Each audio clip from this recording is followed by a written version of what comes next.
चलो, daily game परीक्षा चल रहा है अपना। और इसके अंदर चल रहा है कर्मों का स्वरूप, जिसके अंदर अपन ने 200 तक के प्रश्न पढ़ लिए। ले। आगे अपन जो प्रश्न आएंगे अब जा, ये 201 से आएंगे। अपने प्रश्न प्रश्न जो जा, ये 201 से चलेंगे आगे। ठीक है ना।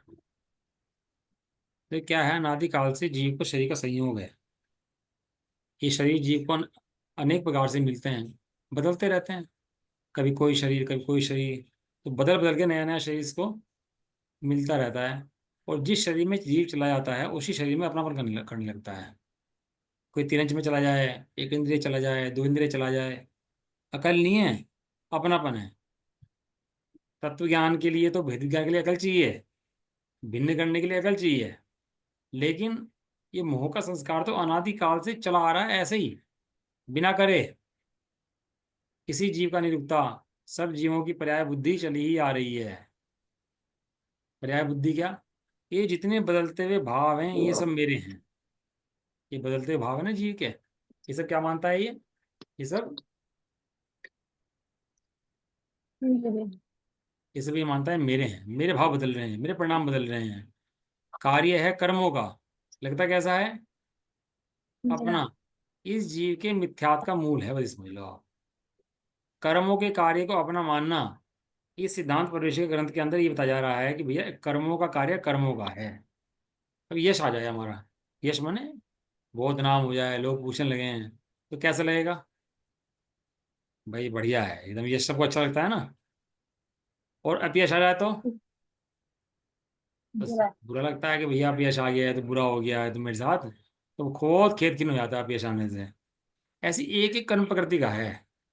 यश का आ जाए तो आनंद हो जाए, और अपयश आ जाए तो खेद हो जाए। लेकिन ये सारे काम कर्मों के हैं, मेरे काम नहीं है। कर्म जो है ना पुद्गल वर्णाएं हैं। इन कर्म पुद्गल वर्णाओं को अपना मानना, उनमें रमना, जुड़ना। अब बता, पूरे जीवन में बचपन से लेकर आज तक किसका परिचय हुआ हमें? बचपन से लेकर आज तक किसका परिचय हुआ?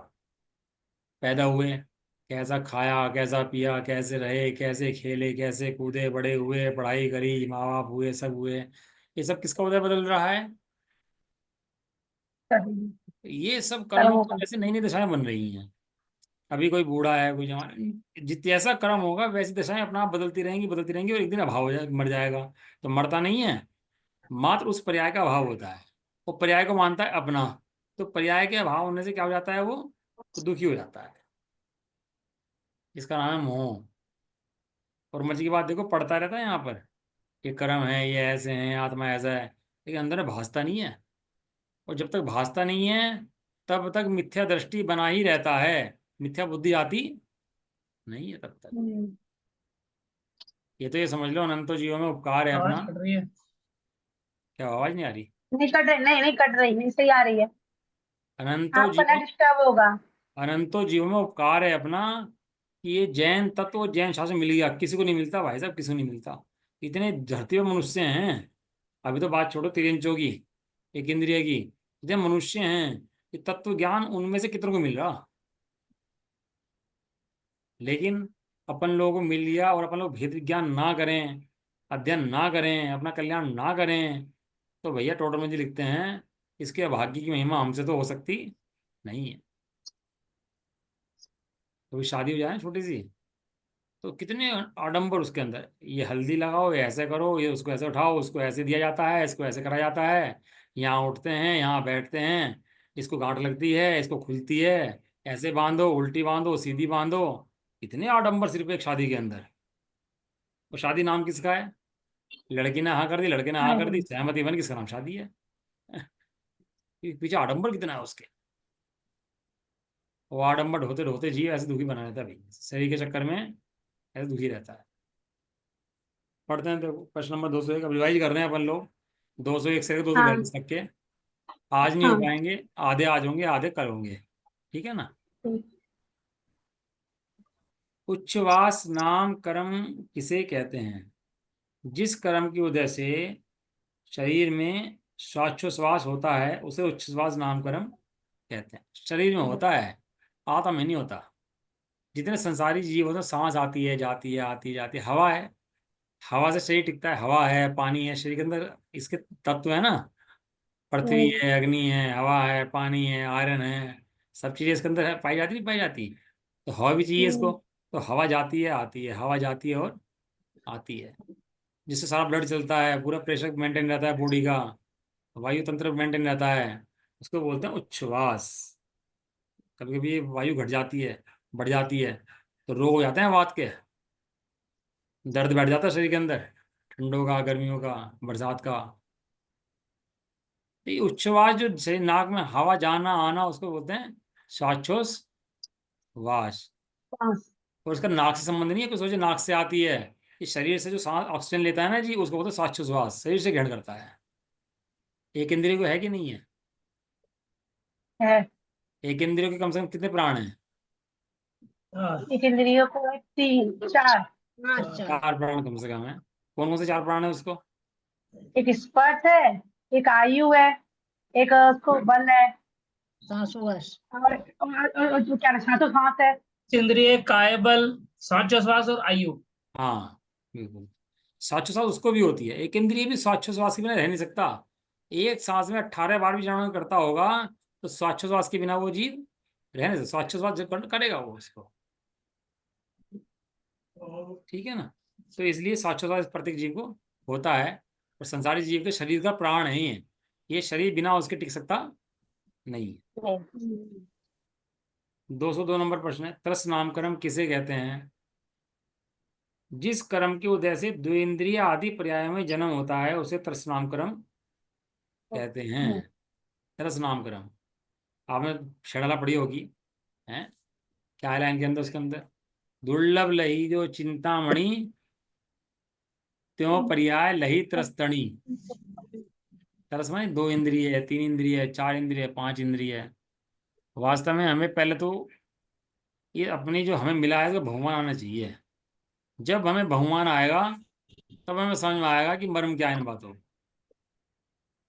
हमें संसार का भय, जैन धर्म का भगवान जब आएगा, तभी सारी बातें समझ में आएंगी।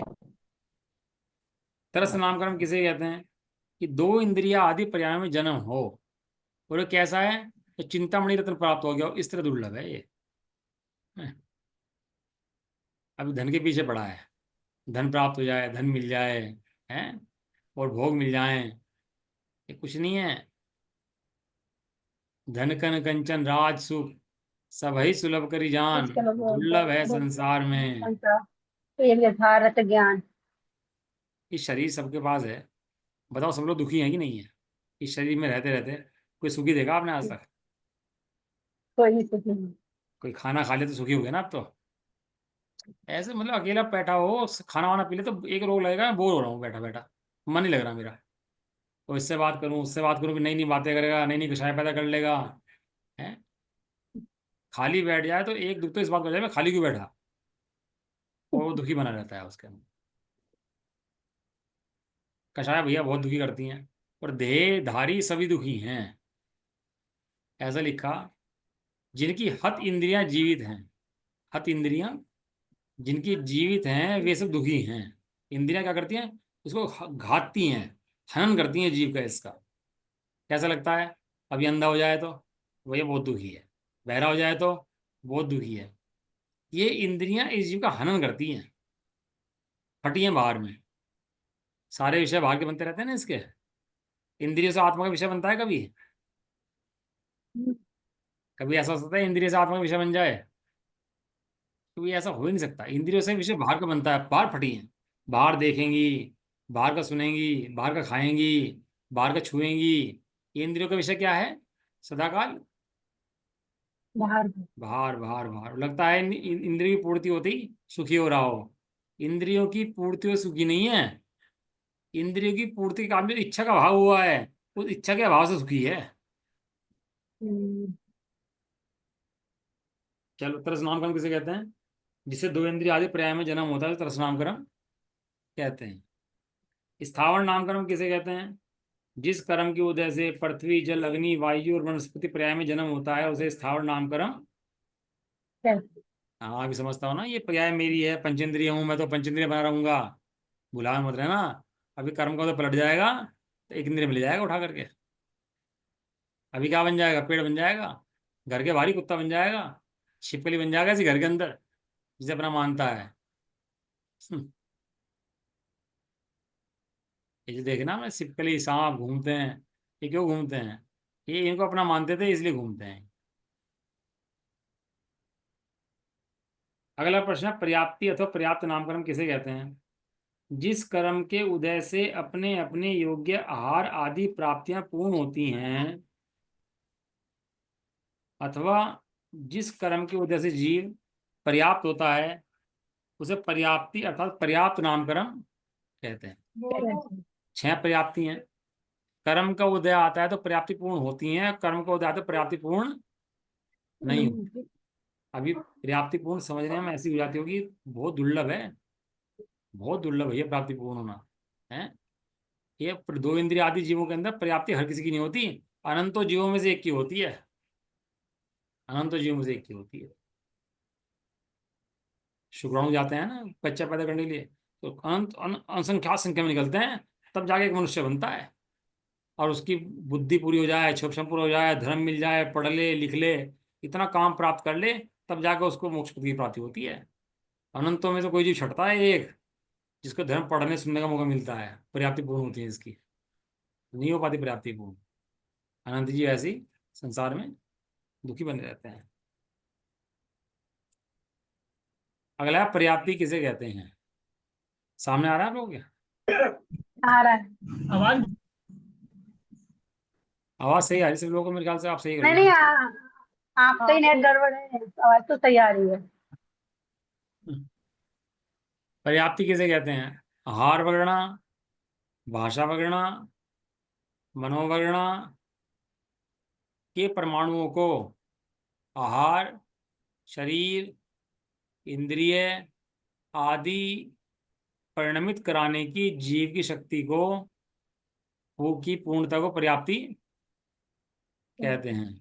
3 वर्णाएं, आहार वर्णा, भाषा वर्णा और मनोवर्णा। मनोबल। जो आहार वर्णा है उससे आहार बनेगा, शरीर बनेगा, इंद्रियां बनेगी। मनोवर्णा से मन बनेगा, और भाषा वर्णा से भाषा बनेगी, वचन। वचन बनेगी। ऐसे तीन तीन वर्णाओं से 6 पर्याप्त पूर्ण होंगी। 3 वर्णाओं से, एक आहार वर्णा से 4 पर्याप्त पूर्ण होंगी, खाली आहार वर्णा से। हाँ, कौन कौन सी? श्वासोश्वास एक है ना, आहार से इंद्रिय, शरीर, श्वासोश्वास और आहार।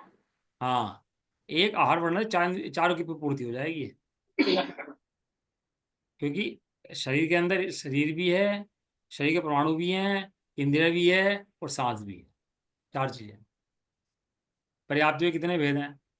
पर्याप्तियों के 6 भेद हैं। आहार पर्याप्त, पढ़ो ये पढ़ो।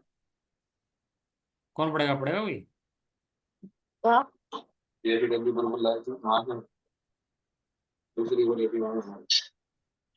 पढ़ो अंजलि, आप पढ़ो। आहार पर्याप्ति। आहार प्राप्ति, हाँ, आहार प्राप्ति आहार वर्णा के परमाणुओं को खल और रस भाग रूप परिणमित कराने के कारणभूत जीव की शक्ति को, पूर्णता को आहार प्राप्ति कहते हैं। शरीर प्राप्ति, जिन परमाणुओं को खल भाग रूप परिणमित किया था उनमें हड्डी आदि कठिन अवयव रूप, और जिनको रस भाग रूप परिणमित किया था उन्हें रुधिर आदि द्रव्य रूप परिणमित कराने के कारणभूत जीव की शक्ति की पूर्णता को शरीर प्राप्ति कहते हैं। इंद्रिय प्राप्ति, आहार वर्गणा के परमाणुओं को इंद्रिय के आकार रूप परिणत कराने तथा इंद्रिय द्वारा विषय ग्रहण करने के कारणभूत जीव की शक्ति की पूर्णता को इंद्रिय प्राप्ति कहते हैं। श्वासोच्छ्वास प्राप्ति, आहार वर्गणा के परमाणुओं को श्वासोच्छ्वास रूप परिणमित कराने के कारणभूत जीव की शक्ति की पूर्णता को श्वासोच्छ्वास प्राप्ति कहते हैं। भाषा प्राप्ति, भाषा वर्गणा के परमाणुओं को वचन रूप परिणमित कराने के कारणभूत जीव की शक्ति की पूर्णता को भाषा प्राप्ति कहते हैं। मन प्राप्ति, मनोवर्गणा के परमाणुओं को हृदय स्थान में 8 पंखुड़ी के कमल आकार मन रूप परिणमित कराने को तथा उसके द्वारा यथावत विचार करने को कारणभूत जीव की शक्ति को, पूर्णता को मन प्राप्ति कहते हैं। बस एक बस इंद्रिय जीवों, एक मिनट 6 पर्याप्ति का वर्णन कर देना एक बार। अब ये बताओ पहले एग्जाम कौन कौन देगा इस बार? तब तो एग्जाम की मैं तैयारी कर। दूंगी। मैं दूंगी। और कौन देगा जी? मोती रानी जी, अंजलि जी, और बताओ कौन देगा जी? सोनम जी, डॉक्टर अजीत जी, मोती रानी जी, कोई एग्जाम नहीं दे रहा इस बार? हैं? ठीक है, तीन। कम से कम पांच जने होंगे तो एग्जाम लूँ के चेकिंग करूंगा, नहीं तो एग्जाम चेक नहीं करूंगा बिल्कुल भी। क्योंकि मेरी मेहनत पूरी लगती है उसके अंदर, एग्जाम को बनाने में भी और एग्जाम को जांचने में भी। इसलिए मतलब पांच जने एग्जाम जरूर दें भाई, जो भी है। ठीक है, चलो जी, पांच छह पर्याप्ति होती हैं। सबसे पहले जीव जब भी कोई शरीर ग्रहण करेगा तो उसके आहार को ग्रहण करेगा। भैया कैसे दिया, कैसे लेते हो एग्जाम, किस तरह से देना होता है? एग्जाम कुछ नहीं, जो पेपर में पढ़ा, आज मैं कोर्स रिवाइज करा रहा हूँ इसका। तो जो कोर्स रिवाइज करा रहा हूँ आपको तैयारी करनी है, पढ़ना है, इसकी परिभाषाएं आएंगी केवल। पर्याप्ति किसे कहते हैं, तो आपको आंसर लिखना है उसका। या मैं यस नो के प्रश्न दूंगा, किसको आहार पर्याप्ति कहते हैं शरीर, तो ये आपको बताना है सही है कि गलत है। एक फिल इन द ब्लैंक्स आएंगे, 10 परिभाषाएं, 10 यस नो और 10 फिल इन द ब्लैंक्स। बस ये प्रश्न आएगा छोटा सा। ये परिभाषाएं याद कर लेना आप, और बिना देखे देनी है। और सारे पेपर, ठीक है ना? और सब लोग टाइम पे पेपर दें भैया, अभी बाद में पेपर देना चक्कर चल गया अब लोग क्या कर रहे हैं, पेपर आ गया, पेपर बाद में दे दिया। मजबूरी है एक अलग बात है, लेकिन अगर मजबूरी नहीं है तो टाइम पर ही पेपर दें अपने। ठीक है, चलो तो मतलब पर्याप्ति। कैसे पेपर, पेपर पे लिख के फिर उसकी फोटो खींच के करना होता है? हाँ, फोटो फोटो खींच कर भेज दो मेरे को। नकल तो आप लोग करोगे नहीं, क्योंकि यदि आप लोग नकल करी तो फिर तो मेरे पढ़ाने में कमी है इसका मतलब। फिर तो वो सिखा ही नहीं पाया। फिर तो मैं अपने की कमी समझता हूँ कि मैं तभी नहीं पढ़ा पाया कि नकल करने से पाप होता है, वो भी धर्म क्षेत्र के अंदर। इसलिए मैं उस दिन बात करता ही नहीं। ठीक है ना? तो आहार मतलब ऐसे पर्याप्ति। तो कि जैसे जो आप क्वेश्चन दोगे उसको एक बार हम पढ़ के याद करके फिर लिख दें, ऐसे तो कर सकते हैं? पूरे पढ़ने पड़ेंगे, 42-45% जो भी आएंगे इस बार, एक बार में। और फिर किताब बंद कर देनी है उसके बाद, और जब एग्जाम शुरू होगा तो किताब नहीं खोलनी उसके बाद। ठीक है, अभी 4-5 लोग कम हो रहे हैं क्लास के अंदर, क्योंकि पेट की तबीयत खराब है, कुछ बात है, तो इसलिए वो एग्जाम की कम आ पा रहे हैं। तो फिर बुरे हो जाएंगे उसके बाद। चलो ये आहार प्राप्ति किसे कहते हैं? कि आहार माने ग्रहण करना, कर्मों को, आहार को ग्रहण करना, शरीर के जो परमाणुओं को ग्रहण करना। पहले जीव जब भी शरीर में जाएगा तो खींचेगा, जब मैग्नेट होती है ना तो खींचती है। ऐसे ही ये जीव जो है परमाणु को खींचता है। किससे? जब पर्याप्ति कर्म के उदय के कारण से। तो जब वो सब परमाणु ग्रहण कर लेता है तो उसको बोलते हैं आहार पर्याप्ति। जैसे कुम्हार घड़ा बनाए तो पहले क्या करता है, मिट्टी इकट्ठी कर लेता है। तो ये मिट्टी इकट्ठी करी, ऐसे ही शरीर ने, जीव ने परमाणु इकट्ठे करे। इसका नाम क्या है? आहार। हाँ प्राप्ति। आहार पर्याप्ति, है ना? दूसरी शरीर पर्याप्ति। और जैसे कुम्हार घड़े का आकार बनाता है, तरह तरह से आकार बनाते हैं ना उसके, वो पहले चाक पर रख के उसका गोल बना देगा या लंबा बना देगा। जैसा उसको बनाना होगा वैसे बना देगा। ऐसे ही शरीर पूरा होगा इसका। तिरंज का शरीर तिरंज जैसा, मनुष्य का शरीर मनुष्य जैसा, और स्त्री का पुरुष, स्त्री का शरीर स्त्री जैसा, पुरुष का शरीर पुरुष जैसा बनेगा। ये उसकी क्या होती है? शरीर पर्याप्ति पूर्ण होती है। अब स्त्री का शरीर जो है वो आत्मा स्त्री नहीं है। स्त्री का शरीर कौन सी है? वो शरीर पर्याप्ति है। अब कोई सोचे हम तो स्त्री हैं, तो भैया यदि तुम्हें स्त्री बनना हो तो आत्मा को पर्याप्ति में जाना पड़ेगा, शरीर पर्याप्ति के अंदर। अब आत्मा शरीर पर्याप्ति में चला जाए तो स्त्री बन जाए, और जा सकता नहीं। तो ये तिर्यंच के, नपुंसक के, ये भव मिलते कहाँ से हैं? ये पर्याप्तियां पूर्ण होती हैं उससे मिलते हैं सारे सारे। दो चीजें होती हैं शरीर के अंदर, एक रस होता है, खल होता है। खल माने ठोस, रस माने लिक्विड। दो चीजें शरीर के अंदर है, एक लिक्विड है और एक ठोस है। खल। ये खून वून मवाद पीव जो है ये रस रूप हैं। जो हड्डी वड्डी हैं ये सब खल रूप है, ठोस खल है। दूध। तो दो चीजें ग्रहण करता है, एक रस और एक खल। तो ऐसे ग्रहण करके वो शरीर रूप परिणमित कर जाती हैं, इसको शक्ति पूर्णता को शरीर पर्याप्ति कहते हैं। फिर शरीर में बनती है इंद्रियां। जैसे कुम्हार को घड़ा बनाने में सुराही बनानी हो तो छेद करता है सुराही का उसके अंदर, है ना? ढक्कन बनाना तो ऊपर छेद करता है उसके अंदर। ऐसे ही शरीर के अंदर छेद बन जाते हैं, आँख के, नाक के, कान के। जैसे बच्चा डेवलप होता है ना छोटा सा गर्भ के अंदर, तो क्या होता है, वो उसको पहले प्राणु लेगा, फिर शरीर बन जाएगा, और फिर उसके अंदर से आँख नाक निकल जाएंगी। धीरे धीरे बन जाएंगी उसकी आँख नाक कान। और मजे की बात देखो, सारा काम अंतर मुहूर्त में पूरा हो जाता है। डॉक्टर को भले पकड़ने में बाद में आता हो, डॉक्टर कहेगा भैया 2 महीने बाद आना, अल्ट्रासाउंड होगा, तब पता लगेगा बच्चा कैसा है, 3 महीने बाद आना, जब पता लगेगा बच्चा है कि नहीं है, कैसा है, आँख नाक है कि नहीं है, लेकिन वो काम तो पहले ही पूर्ण हो चुका होता है। और यदि पहले पर्याप्ति पूर्ण नहीं होती तो बच्चा पैदा नहीं होता, वहीं मर भी जाता है वो घर में, पता भी नहीं लगता।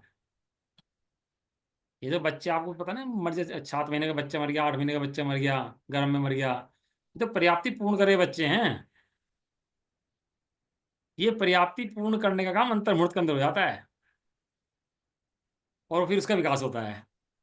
डॉक्टर पकड़ नहीं सकते कितने जीवों की गर्भ में आए और कितनी की मृत्यु हो गई। वो तो जब डेवलप हो जाता है, अच्छा बन जाता है, हाथ में निकल जाते हैं उसके, जब कहते हैं भैया तो बच्चा मर गया। और अब तो इतना क्रूर प्राणी हो गया है, पता लग जाए लड़की है तो अबॉर्शन करा दे 7वें महीने में, 8वें महीने में। मतलब इतना क्रूर हृदय प्राणी हो जाता है, मतलब समझ नहीं पाता। संगी पंचेंद्र जी के अपने बच्चे की हिंसा करा दे माता। एक बच्चे का, एक माता के, एक औरत के लड़की होनी थी तो अबॉर्शन के लिए गई, एक लड़की बड़ी थी, तो उससे बोला, कहने लगे तू काम कर, इस लड़की को पैदा हो जान दे, और जो लड़की जिंदा है ना उसे मार दे। कह रहे हैं ऐसे कैसे मार देंगे? तो कहने लगे भैया दोनों जीव तो हैं, लेकिन इस मनुष्य गति के जीव को, जो पैदा हुआ मनुष्य है, हालता चालता है, वो तो जीव दिखता है, और बाकी से जीव दिखाई देते ही नहीं। भाई को जीव मानने तैयार नहीं है, तिरंज गति के जीवों को जीव मानने तैयार नहीं है। कहीं आग लग जाए बिल्डिंग में, आदमी मर जाए तो हंगामा मच जाए सारे देश के अंदर, पूरे उसके अंदर, भैया आदमी मर गया, आदमी मर गया। कितने चूहे मर गए, कितने मकड़ी मर गई, कितने मच्छर मर गए उसके अंदर जा जल करके। कोई दुख होता है किसी का? कोई दुख नहीं। जहां मनुष्य मर जाएगा वहां दुख हो जाएगा। और आप देखो मनुष्य गति के अंदर नहीं है, कुत्ता मर जाएगा, कुत्ते इकट्ठे हो जाएंगे उसके पास में जाकर के। हाथी मर जाएगा तो हाथी इकट्ठे हो जाएंगे पास में जाकर उसके। चींटी मर जाएगी तो चींटियां इकट्ठे हो जाएंगी उसके आसपास। अपनी जाति से तो प्रेम रहता है कि उस जाति को तो जीव समझता है, और बाकी जाति के जीवों को जीव समझने तैयार नहीं है। लेकिन हमारा जैन धर्म प्राणी मात्र माने प्राणी, ये नहीं खाली मनुष्य घूमने प्राणी, चारों इंद्रियों को पाना, जी, चारों जी, चौकियों जी मात्र, जीव मात्र के प्रति दया, प्राणी मात्र के प्रति दया। एक जाति के प्रति नहीं, मनुष्य के प्रति दया होगी तो भाई कुछ पता नहीं है। एक व्यक्ति था, वो भूखा था, तो दूसरे ने उसे भोजन कराया। अच्छा काम है कि नहीं है? उसे भूखे को भोजन कराया, लेकिन भोजन कराया मांस का। अब बताओ अच्छी बात है कि बुरी बात है? दूरियों दया है कि कुदया है उसकी, कठोरता है? पर दूरता है। बस हम मनुष्य सुखी रहने चाहिए, और बाकी किसी को मारो, किसी को कोई जगत के अंदर कुछ भी हो।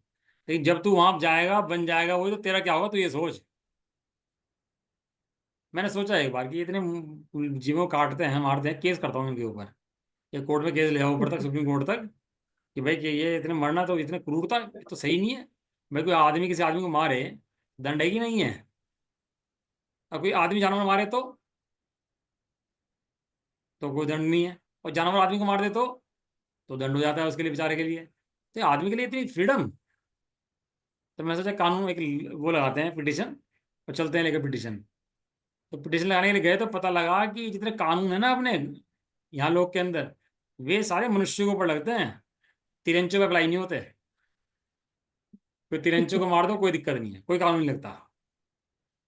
और पेटा वगैरह तो आए हैं सारे, ये पेट एनिमल वगैरह के जो आए हैं भैया, वो भी थोड़े कम जीवों पर लगते हैं, सब जीवों पर वे भी नहीं लगते। क्रूरता के खिलाफ कोई कानून नहीं है भाई, मनुष्य के खिलाफ क्रूरता नहीं होनी चाहिए, बस बाकी सब ठीक रहो, कोई दिक्कत नहीं। इंद्रियों की प्राप्ति तो दुर्लभ है, एक एक इंद्रिय से दुर्लभ है, एक इंद्रिय से दो इंद्रिय, दो से तीन, तीन से चार, चार से पांच। एक एक इंद्रिय की पूर्णता बड़ी दुर्लभता से जीव को प्राप्त होती है। अनंत भवों का पुण्य संचय हुआ लगता है इसके अंदर। कितनी कीमत लगती है इसके अंदर। अब संगी पंचेंद्रिय बन करके और क्या करता है, एक इंद्रिय का बस्ता बांधता है, तैयारी करता है एक इंद्रिय में जाने की वापिस। चलो पहले तो पल्लियों की आयु थी, है ना, पूर्व की आयु थी, 84 लाख पूर्व वर्ष की आयु थी, इतनी इतनी आयु, कोटि पूर्व की आयु है, इतनी आयु हो जाती है। ये तो आयु भी कुछ नहीं है। और उसमें ठिकाना नहीं है, और भोग की दृष्टि कितनी है। अपनी इच्छा के अनुकूल काम हो जाए, भोग की पूर्ति हो जाए तो अच्छा लगने लगता है, और भोग की पूर्ति ना हो तो वो बुरा लगने लगता है। और मजे की बात सोचो, धर्म पढ़ के भी उस इंद्रियों से छूटने की कोशिश नहीं करता, इंद्रियों से अपना उपयोग हटाने की कोशिश नहीं करता, उन्हीं में रमा हुआ, धर्म पढ़ता हुआ भी उन्हीं में अच्छा बुरा मानता रहता है। जो अपने अनुकूल हो जाए उसमें हर्ष करता है, और प्रतिकूल हो जाए उसके अंदर विषाद करता है। ये मनुष्य भव जिस बुद्धि को तोड़ने के लिए मिला था, एकत्व बुद्धि को, शरीर बुद्धि को, कर्मों की बुद्धि को, कर्मों की हेर फार की बुद्धि को, साता में अच्छा मानना, साता में बुरा मानना, इसकी बुद्धि को हटाने के लिए जो मनुष्य भव इसे मिला था, क्या करा उसके अंदर बताओ? अनंत अनंत में से मिलना दुर्लभ, मिल जाए तो सुनना दुर्लभ, सुन जाए तो समझना दुर्लभ, और समझ जाए तो वही प्रयोग हम करना दुर्लभ। हम्म, बताओ सुख कहाँ पर है, आत्मा के अंदर है कि इंद्रियों के अंदर है? बताओ, ये बताओ फटाफट। आत्मा के इंद्रियों है? में दुखी दुख, इंद्रियों में दुखी दुख है, आत्मा में सुख है। आत्मा में सुख है पक्का? अच्छा। तो मिलता क्यों नहीं है फिर? हम पर वहां तक पहुंचते ही नहीं है, हमारा ज्ञान पहुंच ही नहीं पा रहा है, बहुत वेद बढ़िया। विज्ञान ही नहीं कर पा रहे हैं। हम प्रयोग नहीं कर रहे। हाँ। क्या है, घर में दूध फीका हो और खांड रखी हो, चीनी नहीं कह रहे, चीनी नहीं खानी चाहिए, चीनी खराब चीज होती है, चीनी केमिकल से बनती है, हड्डी पड़ती है, चीनी नहीं कह रहे, खांड कह रहे। खांड रखी हो और दूध रखा हो और दूध फीका हो, तो क्या करेंगे? तो फिर वो क्या चांद मिलाएंगे अपने दूध में। खांड घेर के और मिला देंगे, दूध के मीठा हो जाएगा। सीधा सीधा सीधा हाँ। फार्मूला है ना। अब हम हम्म, दुखी हैं और सुखी होना है, तो सुख कहाँ पर है? आत्मा के अंदर है। आत्मा के आत्मा के अंदर अंदर सुख है तो कहाँ से मिल जाएगा? आत्मा मिल जाएगा, तो मिल क्यों नहीं रहा? तो अपने अंदर जा ही नहीं रहे, बाहर की दुनिया खो रहे हैं। इसलिए नहीं मिल रहा क्योंकि आत्मा का प्रयोग नहीं कर रहे, तो उपयोग का प्रयोग नहीं कर रहे। उपयोग का प्रयोग करेंगे तो मिल जाएगा, कोई बड़े बाहरी काम थोड़ा ना है, कोई दूर थोड़ा रखा है आत्मा। तो खुद ही तो आत्मा है भाई, खुद सुख का भंडार है ना, खुद आनंद का भंडार है ना, तो फिर सुख दूर क्यों है? क्योंकि तू सुख को चाहता नहीं है, सुख को जानता नहीं है, इंद्र सुख को सुख जानता है, उसी की चाह लगाता है, उसी में रमता है। सुनो देखो, चौथे गुण स्थानवर्ती अविरत सम्य दृष्टि भी भोगों में लगता है। आप पढ़ लो पूरे शास्त्र। रामचंद्र जी जितने भी अपने दृष्टांत हैं, भरत हैं, बाहुबली हैं, और जितने पुत्र हैं, वे सब भी चौथे गुण स्थानवर्ती थे, और वे ही भोगों में लगते थे। लेकिन उनके भोगों में लगने में और हमारे भोगों में लगने में फर्क है। उनकी इंद्रियों के प्रति सुदृष्टि नहीं थी, इंद्रियों की पूर्ति हुई तो सुख हो गया, ऐसी दृष्टि थी उनकी। उनकी दृष्टि क्या थी? इंद्रियों की पूर्ति में दुख है, और अपनी दृष्टि क्या है? इंद्रियों की पूर्ति में सुख है। सुख है। उनकी दृष्टि थी आत्मा में सुख है, अपनी दृष्टि क्या है? शरीर में। सुख है। आज ये इतने एसी पैदा हो गए, मोबाइल पैदा हो गए, टीवी मतलब वेश्याएं नाच रही साक्षात। आप सोच सोच रहे हैं? इतना जीव पुण्य तो बहुत लेगा यार जी, ये सारी इच्छाओं की पूर्ति हो रही, कहते ही एक बार में ही। पुण्य कम नहीं है। ये टीवी घर में वेश्याएं नाच रही हैं, और इतने एसी पंखे काम वालियां सब लग रहे घर में, और गाड़ियां घोड़े, व्यापार की भी बिजनेस होगी, बिल्कुल पैसों की भी बिजनेस हो गई, सब चीज एकदम बढ़िया हो रही।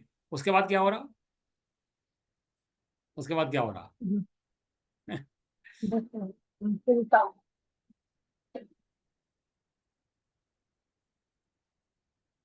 यदि लैपटॉप पे सम्मेलन होता है ना, तो महाराज लैपटॉप लेके बैठते, जंगल में एकांत में बैठते। आत्मा एकांत में प्राप्त होता है, और शांति से प्राप्त होता है। ये भीड़ भड़के जितने साधन जोड़ दिए ना चारों तरफ अपने, मन नहीं लग रहा, तो लड़की होगी अपनी, लड़की को फोन मिलाएंगे, लड़का होगा उसका फोन मिलाएंगे, बैठे बैठे टाइम पास करते रहेंगे आधे घंटे 1 घंटे का। अरे तूने इतना बढ़िया मनुष्य वो प्राप्त करा, इतना दुर्लभ, एक इंद्रिय की पूर्ति हुई तेरी, इसलिए हुई थी। वो बात ठीक है, तूने 4-6 घंटे स्वाध्याय कर लिया, तेरा थोड़ा सा उपयोग स्थूल हो रहा है, तूने आधे घंटे बात कर ली, वो ठीक है। लेकिन ये क्या तरीका हुआ, पूरे दिन खराब कर दिया, और तेरे पास आधे घंटे का टाइम स्वाध्याय के लिए नहीं है? ये कौन सा बात हुई? हम भी पढ़ते थे, सीए करा तो बहुत पढ़ते थे, थोड़े देर समय मिलता था टीवी भी देखते थे, मूवी भी देखते थे, खेलते भी थे, लेकिन लक्ष्य क्या था? लक्ष्य क्या था? ये वही लक्ष्य था हमें कुछ बनना, अपना सीए करना, कंप्लीट करना, टारगेट केवल एक है। तीन काल तीन लोक में परमार्थ नो पंथ एक, कौन सा? आत्मा का पंथ। और आत्मा के लिए तैयारी कर ले, काम कर ले, ठीक है, उसके बाद तुझे खाना पीना करना है, और ठीक है तू कर ले, कोई दिक्कत नहीं है।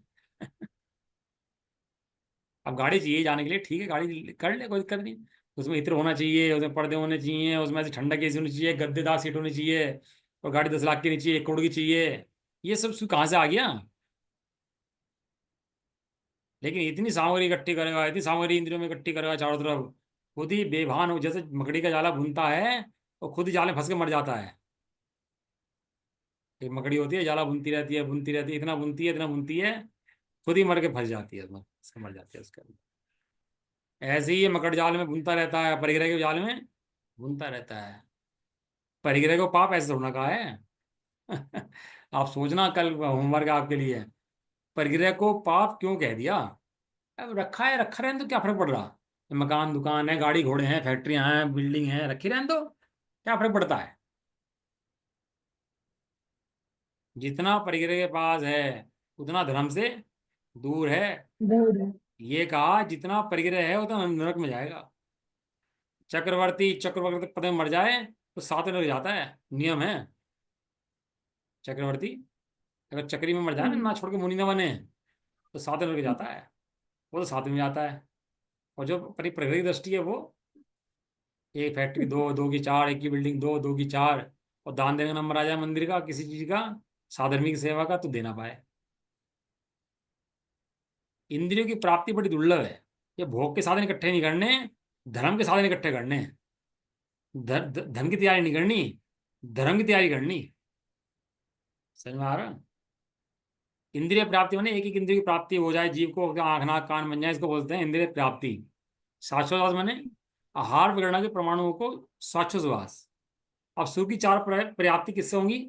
आहार विगड़ना से प्राप्ति होगी। से शुरू की चारों किससे होंगी? आहार विगड़ना से। हार वगड़ा से। एक विगड़ना 4 काम करेगी। एक विगड़ना, अच्छा।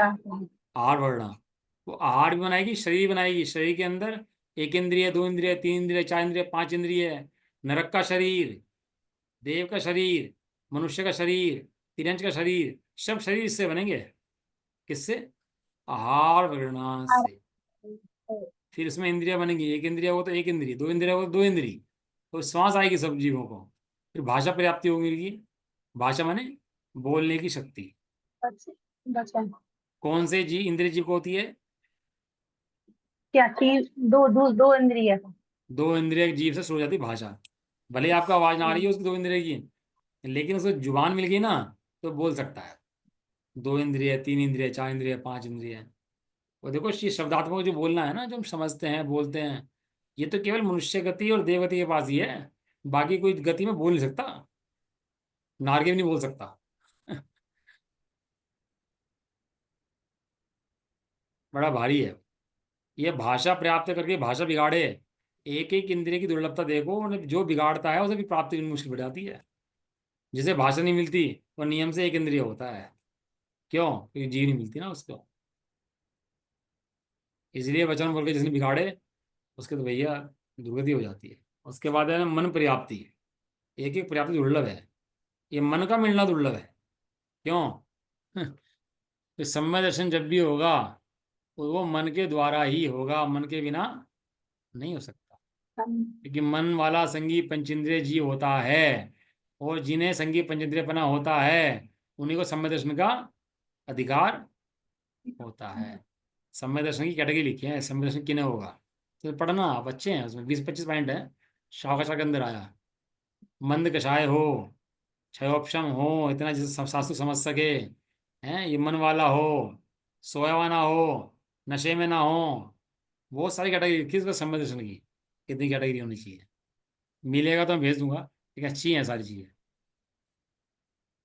इस तरह से जीव की शक्ति की पूर्णता 6 पर्याप्तियों में होती है। 6 पर्याप्ति होते हैं जब वो संगी पंचेंद्रिय जीव पूर्ण होता है, और जब इन 6 प्राप्ति के बाद ही सम्यक दर्शन का अधिकारी होता है, नहीं तो नहीं होता। इसमें नीचे दिया है, पढ़ो जी, नीचे दिख रहा है सामने आपको? एक इंद्रिय है ना? हाँ। एक, हाँ, एक इंद्रिय जीवों में भाषा और मन के बिना 4 प्राप्तियां होती हैं। दो इंद्रिय, त्रि-इंद्रिय, चतुरेंद्रिय और असंगी पंचेंद्रिय जीवों मन के बिना 5 प्राप्तियां होती हैं। संगी पंचेंद्रिय जीवों में भी 6 प्राप्तियां होती हैं। इन सब प्राप्तियों के पूर्ण होने का काल अंत मुहूर्त है। वह एक एक प्राप्ति के पूर्ण होने का काल भी अंत मुहूर्त है और सबका मिलकर भी अंत मुहूर्त है। अतः पहले से दूसरे का, दूसरे से तीसरे का, इसी तरह छठवीं प्राप्ति का तक काल क्रम से बड़ा बड़ा अंत मुहूर्त है। अपने अपने योग प्राप्तियों का प्रारंभ तो एक साथ होता है, किंतु पूर्णता क्रम से होती है। जब तक किसी जीव की शरीर प्राप्ति पूर्ण तो ना हो, लेकिन नियम से पूर्ण होने वाली हो, तब तक उस जीव को निर्वृत्त प्राप्तक कहते हैं। जिसकी शरीर प्राप्ति पूर्ण हो उसे प्राप्तक कहते हैं। ये शास्त्र कौन सा पढ़ रहे हैं हम? सिद्धांत प्रवेशिका। लेकिन ये आई बात कहाँ से है? षटखंडागम से। सबसे पहले शास्त्र रचा था षटखंडागम। ये हम षटखंडागम पढ़ रहे हैं। हमें समझ में नहीं आता जी, हमें तो बुद्धि नहीं चलती है हमारी, हमें नहीं पता क्या पढ़ा रहे हो। तो जो ऐसी बातें करता है वो अपनी जीवाणी का निषेध करता है। अभी लोक में सब बातें समझ में आ जाएंगी। रसगुल्ला कैसे बनता है, पेड़ा कैसे बनता है, व्यापार कैसे चलता है सारी बातें बहुत तेज दिमाग चलता है हर चीज में लोक के अंदर। आप देखना, भेद विज्ञान नहीं करना है। जैसी बुद्धि लोक में चलती है वैसे यहाँ की नहीं चलती। कहीं ना कहीं रुचि का फर्क है। पेट सही नहीं है तो पचाए कैसे? इसलिए पहला नियम बताया समय दर्शन का, रुचि। समय दर्शन का पहला पहला धर्म का स्टेप क्या है? रुचि। रुचि। रुचि होगी तो सब सही करा देगी। अरे ये भी पढ़ेगा तो समझ में आएगा कि इसमें देखेगा कितना दुर्लभ है भैया प्राप्तियां प्राप्त होना। आज मुझे 6 प्राप्तियां प्राप्त हुई हैं और ऐसा मनुष्य को मिला है तो सार्थक करना है, खराब नहीं करना है इसको। ये मर जाए, हम चाहे देख लो, कोई मर जाए तो कहाँ चले जाते हैं? ये समझ लो, जिनके अपने अखंड आत्मा ज्ञान नहीं है वो पर्याय बुद्धि है। हम तो बहुत पढ़ते हैं, हम तो बहुत लिखते हैं, हम तो बहुत सही रहते हैं, हम तो ऐसे हैं। जिसको पर्याय के प्रति अहम बुद्धि है, एक पर्याय के प्रति भी अहम बुद्धि है, तो पूरा मिथ्यात्व लेके बैठा हुआ है। वो जीव एक इंद्रिय में चला जाता है। बचने का उपाय क्या है? अपने अखंड आत्मा को देखना, जानना, श्रद्धा करना। ये संसार से और दुख से बचने का उपाय है। मोक्ष कहीं बाहर में कोई वस्तु नहीं है कोई सोचे मोक्ष तो भैया सिद्ध सिला है ना, वहां मोक्ष है। कि वहां मोक्ष नहीं है। जो अपने अखंड आत्मा को देखता है यहाँ मोक्ष है। कोई सुख दुख वहां प्रकट होंगे ऐसा नहीं है। पहले अपना स्वभाव का सुख यही प्रकट हो जाएगा। अब जीव को क्या लगता है हम ध्यान लगा लेंगे, ऊपर जाएंगे, कर्मों से चले जाएंगे, वहां सुख हो जाएंगे। अरे वहां कैसे सुखी हो जाएगा तू? तू अखंड आत्मा को देखेगा, यहाँ सुखी होगा, कर्मों से रहित देखेगा, तो कर्म छोड़ के जाएंगे। और नहीं तो लाख उपाय कर लेना, एक कर्म हटने वाला नहीं है, हिलने वाला नहीं है। तू भले सोच लेना मैंने कर्मों का भाव कर दिया, ऐसी मान्यताएं तो तू अनंत बार कर चुका। मैंने कर्मों को हटा दिया, कर्मों को भगा दिया। मुझे एक चीज बताओ, जितने जी धर्मात्मा हैं, धर्म कर रहे हैं, जो भी कर रहे हैं, इतना पढ़ेंगे आज, है ना? आगे कल पढ़ेंगे। जितने जीव धर्म कर रहे हैं, आज धर्म कर रहे हैं, सब धर्म के नाम पे सभी कर रहे हैं। सब श्रद्धा से ये मानते हैं मैं बिल्कुल सही हूँ, मैं जो कर रहा हूँ सही कर रहा हूँ बिल्कुल। और 100 ग्रुप हैं, 200 ग्रुप हैं, 1000 ग्रुप हैं, और सब क्या मान रहे हैं अपने आप को? मैं सही, मैं सही, मैं सही, मैं सही। लेकिन भाई साहब सही तो कोई एक ही है। सबके सही मानने पर भी कोई एक सही है। और वो सही कौन है? जो अपने को अखंड आत्मा देखता है वो सही। शास्त्रों के अंदर थोड़ा ना आत्मा है। शास्त्र के आत्मा इनके अंदर है। किसके अंदर आत्मा? आत्मा शास्त्रों में नहीं है। शास्त्रों में तो आत्मा को बताया है। आत्मा कहाँ है? आत्मा तो यहाँ पर विराजमान है। ये शरीर की बात नहीं कर रहे। कोई सोचे शरीर की बात कर रहे। अमूर्तिक प्रदेशों का पुंज, ज्ञानादि गुणों का धारी, अखंड चैतन्य मूर्ति आत्मा, वो आत्मा यहाँ विराजमान है। वो मैं हूँ।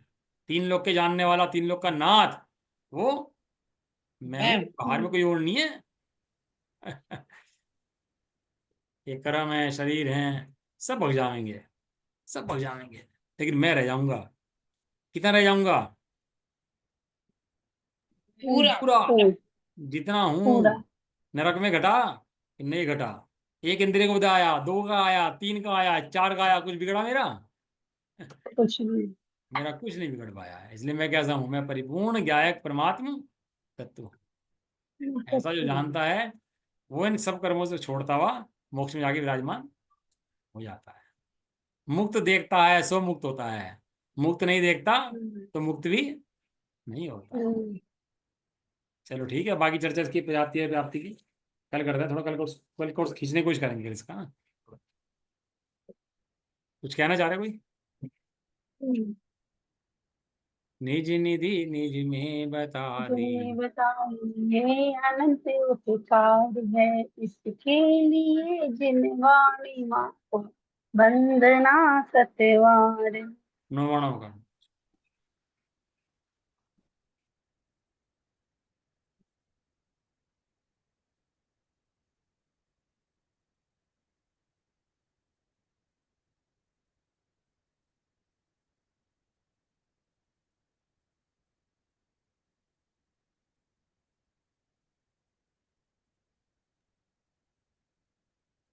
जय भरत वासुदेव माता की। जय हो। जय हो। महान जैन धर्म की। जय हो। जय हो। एक साथ बोलिए जय जय जय। जय जिनेन्द्र, सभी को जय जिनेन्द्र। एंड कर दो वीर क्लास।